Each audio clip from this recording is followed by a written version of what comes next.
Joining us now is House Speaker Emerita Nancy Pelosi. Speaker Pelosi, thank you for being with us. My pleasure. Thank you. A pretty happy day. Well, you call it a happy day. Describe why this would be a happy day for Democrats and your reaction. Well, first of all, our vice president, our nominee for president, has had many good choices, 6 as a matter of fact, plus the governor of Michigan, who took herself out of the running. But it showed the strong bench of the Democratic Party as we go forward. She had many good choices to make.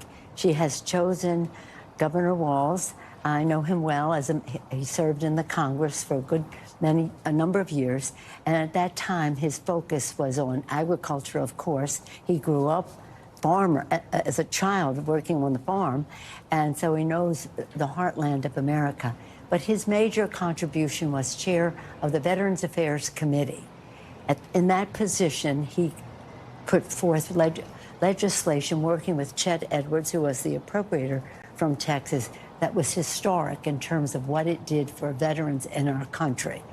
24 years in the National Guard, the longest serving non-commissioned officer to ever serve in the Congress of the United States, bringing those values, that patriotism, that knowledge of security to the job. So when we're talking about him, I don't hear people saying so much about his veteran credential, but it's a very strong one. He was highly respected, elected by the members to be the chair of the Veterans Affairs Committee. So I'm happy because obviously Kamala Harris has made her decision where her comfort level is as we go forward to govern.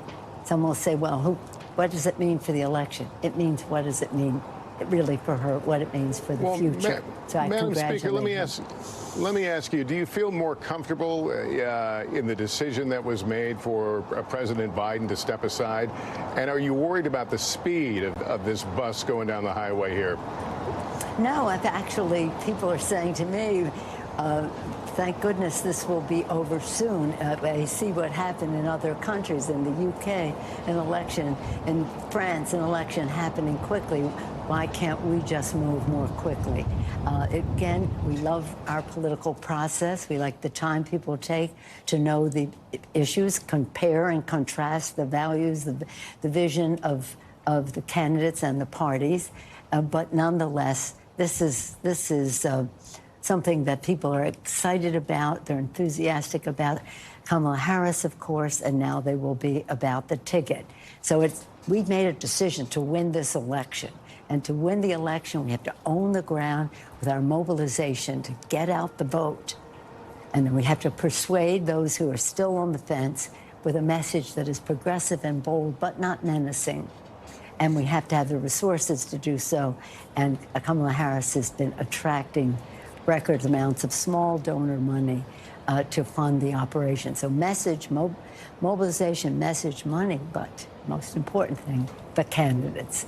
And we have two candidates with vision, with values, with experience, with a record of advancing issues of concern to the kitchen table of America's working families.